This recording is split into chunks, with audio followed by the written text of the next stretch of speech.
Hello बच्चों, very good morning. Welcome to Target Series for class 10th में. Today we learn coordinate symmetry exercise 7.2 sum number second. पहले बच्चों very important सम है because ये try section का समय कई बार एग्जाम में आया हुई है. ठीक है, तो इसको ना बहुत इजीएस्ट मेथड से मैं सोल्व करना आपको सिखाऊंगा. तो चलिए स्टार्ट करेंगे. देखिए हमारे पास क्या है ना, फाइंड द कोऑर्डिनेट. पहले बच्चों हमें कोऑर्डिनेट फाइंड करना है. जब भी कोऑर्डिनेट की बात आती है तो यानी कि हम सेक्शन फॉर्मूला लगाएंगे ऑफ द पॉइंट्स के कौन से point 4, -1 and -2, -3 of trisection. बच्चों trisection of the line segment showing, यानी कि हमारे पास एक लाइन सेगमेंट आ गया है बच्चों. ठीक है, और इसके जो हमारे पास पॉइंट्स हैं वो ट्राई सेक्शन मींस क्या होता है, 3 इक्वल पार्ट्स, इनकी 3 बराबर भाग में बांटना है. यानी कि जैसे 1 2 3 बराबर 3 भाग में बट गया बच्चों. ए की जो वैल्यू है, ए के जो पॉइंट्स है वो क्या है, 4, -1. जो बी के हमारे पॉइंट्स है बच्चों वो क्या है, -2, -3 बच्चों.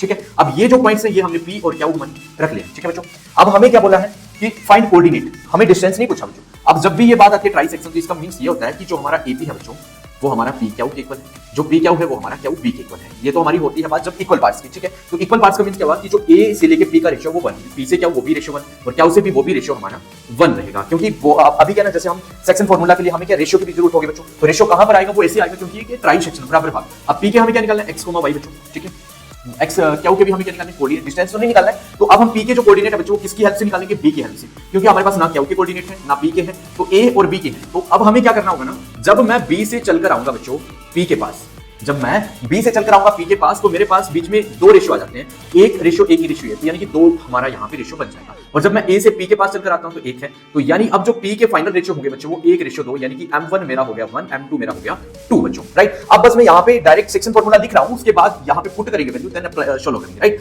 और x1 x2 बच्चों आपको मालूम है हमेशा से x1 ये y1 रहा है, ये हमारा x2 और ये y2 होगा. राइट, तो चलिए स्टार्ट करेंगे. पी के हमें कोऑर्डिनेट निकालने हैं बच्चों. फार्मूला हमारे पास ये यहां पर अप्लाई, ये हमारा फार्मूला हो गया बच्चों. अब इसको बस अप्लाई करना है वैल्यूज को. देखो m1 कितना हमारे पास अब 1 बच्चों. ठीक है, x2 हमारा कितना -2 प्लस m2 कितना बच्चों 2, x1 कितना हमारा 4. ठीक है, divide by m1 plus m2, यानी कि 1 + 2 हमारा 3 हो गया. ठीक है, m1 कितना बच्चों हमारा 1. ठीक है, y2 हमारा -3 बच्चों. ठीक है, प्लस m2 कितना 2. ठीक है, और y1 हमारा हो जाएगा -1 डिवाइड बाय 3 बच्चों. ठीक है, अब इसके बाद देखो इसको फॉलो करेंगे. 2 -2 आ जाएगा, 4 2 8 हो जाएगा बच्चों, डिवाइड बाय 3. अब ये देखो ये कितना होगा, -2 हो जाएगा बच्चों, डिवाइड बाय 3 हो जाएगा. ठीक है, 8 में से प्लस माइनस क्या होता है, -8 में से 2 गए तो हमारा प्लस का 6 रहेगा.